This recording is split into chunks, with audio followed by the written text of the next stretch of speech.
Okay, let me mention this. Most rational functions that have a horizontal asymptote will actually have the same horizontal asymptote whether x approaches plus infinity or negative infinity. Take a look at this.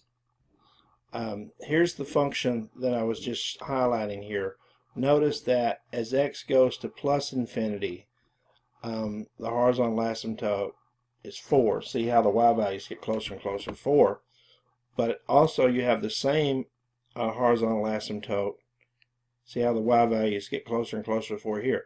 So you have the same horizontal asymptote whether you're approaching infinity or negative infinity for those functions. But not all functions work that way. This particular function here involving the square root, 5x minus 1 over square root of 3x squared plus 1, actually has a different asymptote as x approaches infinity as it does when x approaches negative infinity. It's a little bit tricky to follow, so your class may or may not even have you fool with these, but here's what you got to remember. What we're going to do here is we're going to do a little trick where we're going to actually divide the top and bottom of this denominator by x. So what we're going to do is we're going to divide this by x, and then we're going to divide the bottom by x. But in order for us to be able to put this in the radical, remember when you put this in the radical, it's actually going to be x squared when it goes in the radical. So let me show you what I mean. So you're going to divide the top by x. So you're going to take 5x minus 1 over x. So that's going to be 5x over x, which is 5. And then you're going to have minus 1 over x, which is minus 1 over x. Now, but here's what's interesting on the bottom. When you divide the bottom by x, we're going to do it this way with square root of x squared, which is, that's x. All right, now, when we plug this in, when we put this in the radical, we can write it like this, because, when you have this, the square root of something over square root of something, you can write it as the square root of the quotient.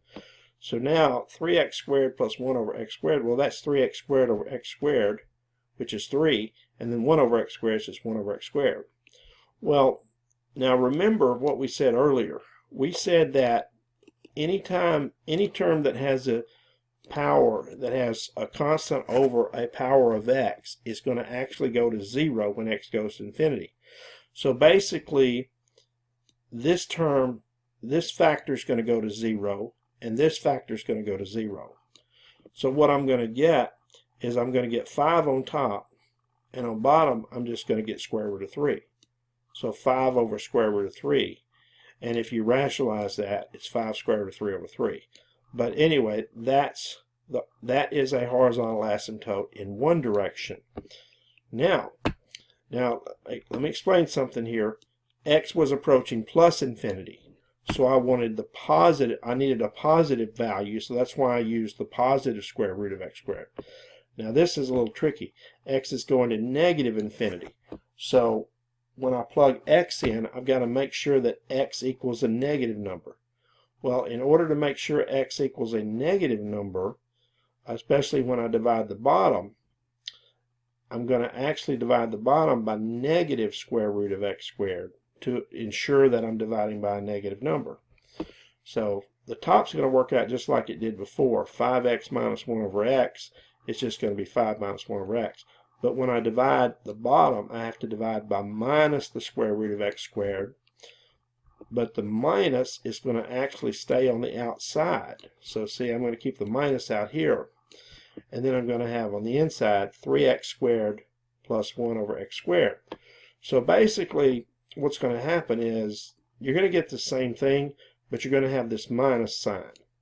So when x goes to negative infinity, this is going to go to 0, and this is going to go to 0, and then you're going to get 5 over minus square root of 3, and that's actually minus 5 square root of 3 over 3. So I've got a graph of it right here. These two lines are actually the horizontal asymptotes. So notice as x goes to plus infinity, the graph approaches this top horizontal dashed line. Well, that line is y equal 5 square root of 3 over 3. But as x goes to negative infinity, notice how the graph gets closer and closer and closer to this line, which is actually y equal minus 5 square root of 3 over 3. So, it is possible to have two different horizontal asymptotes for a function. Okay, now let's just real quick do an application here. Alright, suppose that f of t measures the level of oxygen in a pond where f of t equal 1 is the normal level and time t is measured in weeks. When t equals 0, organic waste is dumped into the pond, and as the waste oxidizes, the level of oxygen in the pond is given by this function. Okay, so the question is, what percent of the normal oxygen level of oxygen exists in the pond after 1 week? Okay, well that's pretty easy. Just plug 1 in for the function. So if you plug 1 in for the function, you get 0.5, which is 50%.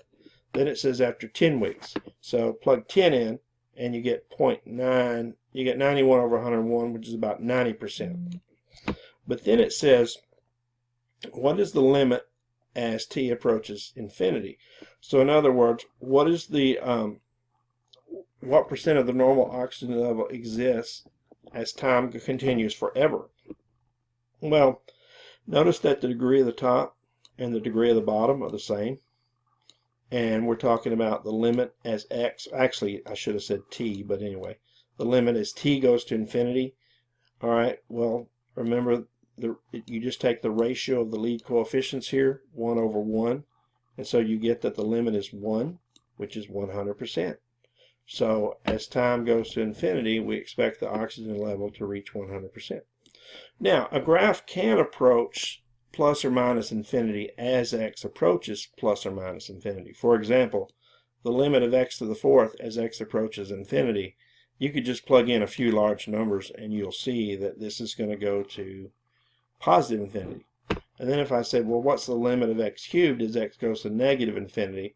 Well, again, you could plug in a few large negative numbers like negative 1,000, negative 10,000, and so forth.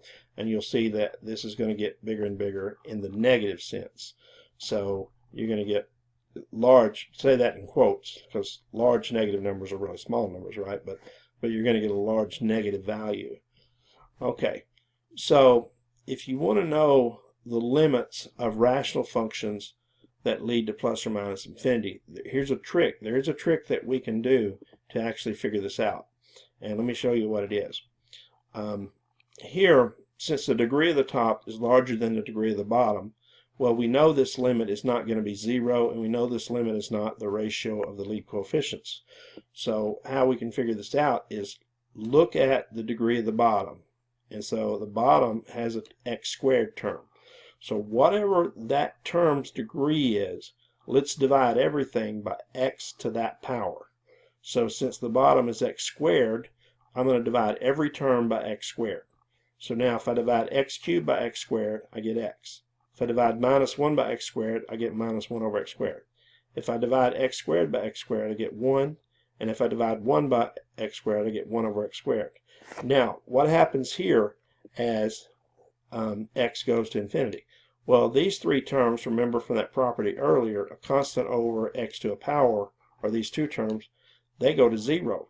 So these two terms are going to disappear, and then you're just going to get x over 1. Well, what's the limit of x as x goes to infinity? Well, wouldn't it just be infinity? So where does x go when x goes to infinity? It has to go to infinity. Okay, here's another example. Again, look at the degree of the bottom. It's x cubed. So I want to divide each term by x cubed, or you could say multiply by 1 over x cubed. So divide every term by x cubed. So x to the fifth divided by x cubed is x squared. X cubed divided by x cubed is 1. Minus 1 divided by x cubed is minus 1 over x cubed. And then on the bottom, 5x cubed divided by x cubed is 5. And then 1 divided by x cubed is 1 over x cubed. Now, this term is going to go to 0 when x goes to negative infinity. This term is going to go to 0 when x goes to negative infinity. This term is going to go, it looks like I got a typo here. This term is going to go to negative infinity See, did I do that right? Yeah. This should be squared. So this is going to go negative infinity squared plus 1 minus, so we have the plus 1, and then on bottom we have 5 plus 0. So we actually have, I've got this wrong here, negative infinity squared is actually going to be plus infinity. So actually, if you take plus infinity plus 1 divided by 5, you're actually going to get plus infinity. So both of these functions actually go to infinity as x, well, I'll say this. This function goes to infinity as x goes to infinity, and this function goes to infinity as x goes to negative infinity. Okay? All right. So, I mean, this function could have gone to negative infinity had I had the right denominator, but both of these actually go to positive infinity. And so that's how you can find those limits. Now, of course, you could just, kind of cheat and then plug large values. Here you could plug large positive values in, and if this function is getting larger and larger, then you're pretty much assured it's going to go to infinity. And then if you plug in large negative values in here, and if this function is getting larger and larger, it's going to go to plus infinity. So that pretty much ends our section on asymptotes. Now, one thing I didn't talk about in this section is a slant asymptote.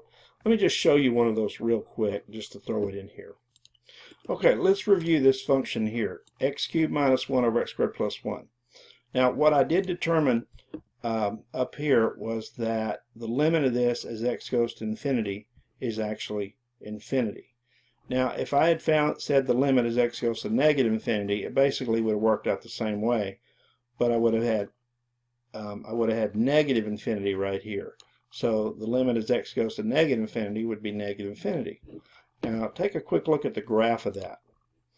Here's the graph of that function. Notice that as x gets big, notice how the y values continue to increase. So as x goes to infinity, the y value goes to infinity. And as x gets very, very small, as x goes to negative infinity, the y values go to negative infinity. Okay, so that's what's happening there. So you're not getting any horizontal asymptotes. But let me show you what you are. It turns out that, when the degree of the top is greater than the degree of the bottom, obviously you don't get any horizontal asymptotes. But if the degree of the top is only 1 greater than the degree of the bottom, you can actually find what's called slant asymptotes, or they're also called oblique asymptotes. And what you do is you have to reach in your bag of arithmetic called long division. So you actually divide this out, take the bottom and divide it into the top. So over here, that's what I'm going to do. So I'm going to divide x squared plus 1 into x cubed minus 1. So x squared times, I need x to get x cubed. So x squared times what gives me x cubed. Then multiply back, and I get x cubed plus x. Then I subtract. Then I subtract this. So when you subtract, the x cubes cancel. Minus x gives me minus x. And then you have to bring down the minus 1. So in essence, I've actually found that I could rewrite y like this. Y equals x plus some quotient. Well, what's interesting about this quotient, since the degree of the bottom is larger than the degree of the top, as x goes to infinity, this guy's going to disappear. So basically what's going to happen as x goes to infinity, this function is going to approach the line y equal x.